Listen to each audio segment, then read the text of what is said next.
Saúde. E aí, beleza? Preparado para mais uma aula de biologia? Legal, hein? Estamos na introdução à biologia e a gente vai conhecer um pouquinho as subdivisões da biologia. Como a gente bem viu, a biologia, ela representa todo o estudo da vida, o estudo dos seres vivos. Para tornar esse estudo mais fácil, os cientistas então resolveram fatiar a biologia, né? Como assim, Davis? Resolveram criar subdivisões, só para tornar o estudo um pouco mais didático, um pouco mais fácil. Mas é claro que quando você, por exemplo, está passeando em um belo jardim e olha ao seu redor, você não consegue fazer essa divisão, você faz um estudo geral. Tudo bem? Tranquilo? Então essas subdivisões, elas são subdivisões didáticas, apenas para facilitar um pouco mais o seu estudo. Tranquilo? Vamos então entrar em contato com eles. Está preparado? Então vamos lá. A bioquímica. A bioquímica é a parte da biologia que faz o estudo da química dos seres vivos.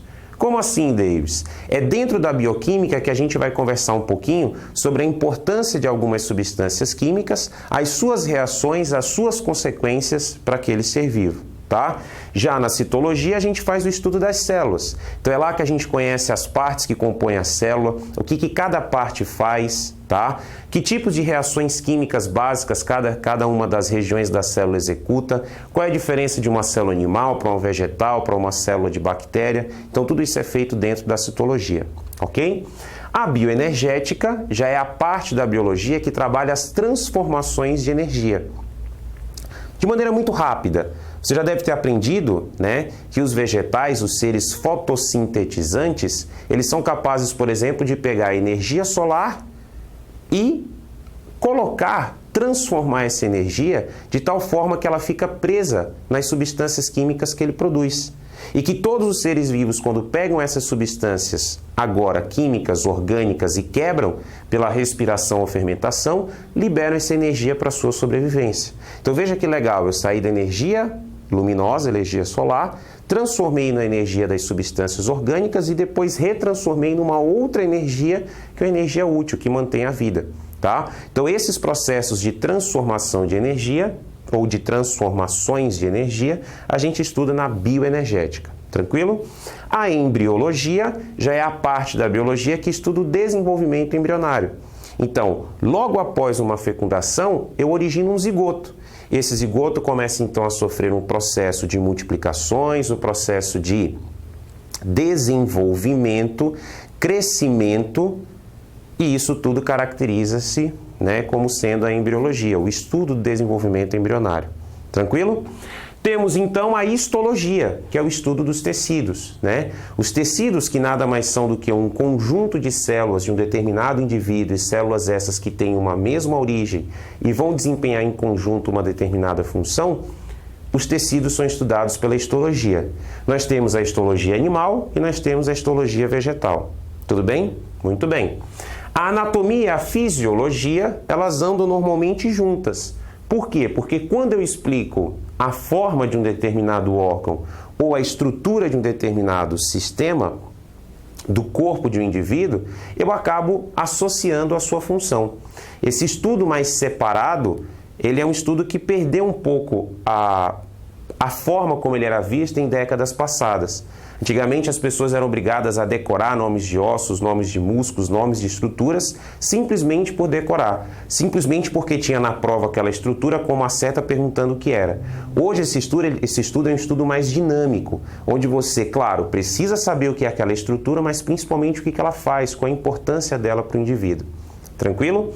Temos a microbiologia, que é a biologia dos micro-organismos, né? Dos seres microscópicos. Então é aqui que nós estudamos as bactérias, né? Que é a bacteriologia. É aqui que nós estudamos os protozoários.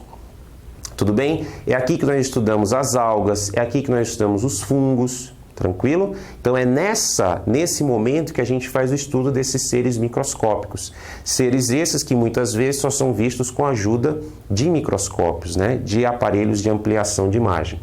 Temos a virologia, que é o estudo dos vírus, né? Os vírus eu não coloquei dentro da microbiologia pelo fato dos vírus, graças, né? Ou a partir de algumas características peculiares, não poder ser considerados vivos. Depois a gente tem um assunto só sobre vírus, tá?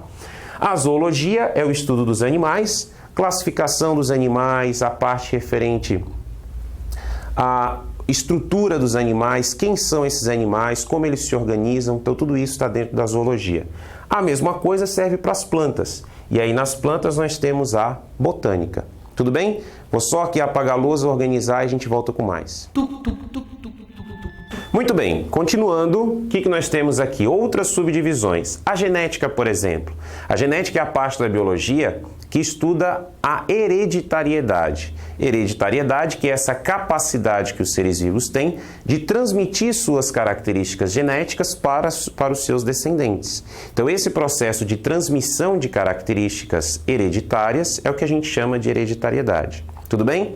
A biotecnologia é a tecnologia de manipulação dos seres vivos. Você fala assim, poxa, Davis, manipulação?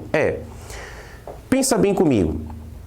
Quando você pega uma sementinha, coloca no solo, começa a nutrir essa sementinha com água, com sais minerais, fornece luz, você está gerando toda uma manipulação para um determinado objetivo. Você quer aquela planta, por exemplo, para dar sombra lá no estacionamento, né? Dar sombra para o seu carro. Você quer aquela planta porque você deseja aquelas frutas daquela planta, mas você está manipulando aquele ser para uma necessidade sua. Então a biotecnologia é a manipulação de seres vivos de maneira muito simples como essa, a domesticação de certos animais, até uma manipulação genética. Então a biotecnologia, ela gerou nas últimas décadas, um segmento chamado de engenharia genética, que foi quando a manipulação dos seres vivos, ao invés de acontecer já com o ser pronto, ela começou a acontecer com os seres antes mesmo deles serem formados, como é o processo de clonagem, como é o processo de formação de transgênicos. Então, essa parte da biotecnologia a gente chama de engenharia genética. Tudo bem? Origem da vida e evolução. Aqui são dois segmentos da biologia que normalmente atuam juntos, nós estudamos juntos. Por quê? Porque retratam toda a história da vida. Desde suas hipóteses em relação à origem até as ideias sobre a evolução da vida, tá? Então, essa parte da origem da vida e evolução é um estudo muito interessante. Por quê? Porque ainda gera muita curiosidade. Como será que surgiu o primeiro ser vivo? Será que existe vida em outros planetas? Então, isso tudo é debatido nesse assunto que é a origem da vida e a evolução. Tranquilo? Temos a ecologia. E quero chamar a sua atenção. Ecologia hoje é um dos assuntos que praticamente são certos no Enem, nos vestibulares, em concursos. Por quê? Porque a ecologia ela retrata de uma coisa muito atual. O homem consciente, o homem sustentável, o homem preocupado com a sua pegada ecológica. Ou seja, a ecologia hoje, ela deixou de ser simplesmente um estudo de relações entre seres vivos e passou a ser uma preocupação. Preocupação política, preocupação social. Então a ecologia hoje ela é muito debatida em questões. Então vale muito a pena você fazer leituras sobre textos de ecologia. Mas a ecologia, no princípio, ela traz as relações entre os seres vivos e as relações dos seres vivos com o ambiente e suas possíveis consequências, ok? E para fechar, a gente tem a taxonomia e a sistemática, tá? Só um detalhe, você pode, quando estiver fazendo a leitura de uma questão, de um texto, encontrar taxonomia, sem o i. As duas grafias estão totalmente corretas. A taxonomia sistemática, ela traz a classificação biológica a partir do grau de parentesco. Tá? Como assim, Davis? Os seres vivos eles são classificados em grandes grupos, como são os reinos, até grupos muito específicos, como são as espécies, de acordo com o seu grau de parentesco. Há algum tempo atrás, esse grau de parentesco era um grau de parentesco anatômico, onde contava-se número de patas, presença de antenas, entre outras características. Hoje, esse grau de parentesco ele é um parentesco molecular. Então, o avanço da biotecnologia, o avanço da engenharia genética, o avanço da biologia molecular, permitiu com que acontecesse um avanço também da taxonomia e da sistemática, que, em resumo, são os ramos da biologia que se preocupam com a classificação biológica, a classificação dos seres vivos. Tudo bem? Essa aula é extremamente útil, por quê? Porque você vai começar a entender mais o que significa cada um desses nomes que o professor chega na lousa e coloca lá para você. E também vai ficar mais fácil para você entender as divisões que nós temos dentro dos nossos módulos aqui no Estude. Tudo bem? Manda ver nos estudos, espero você na próxima aula. Um forte abraço, tchau! Estude.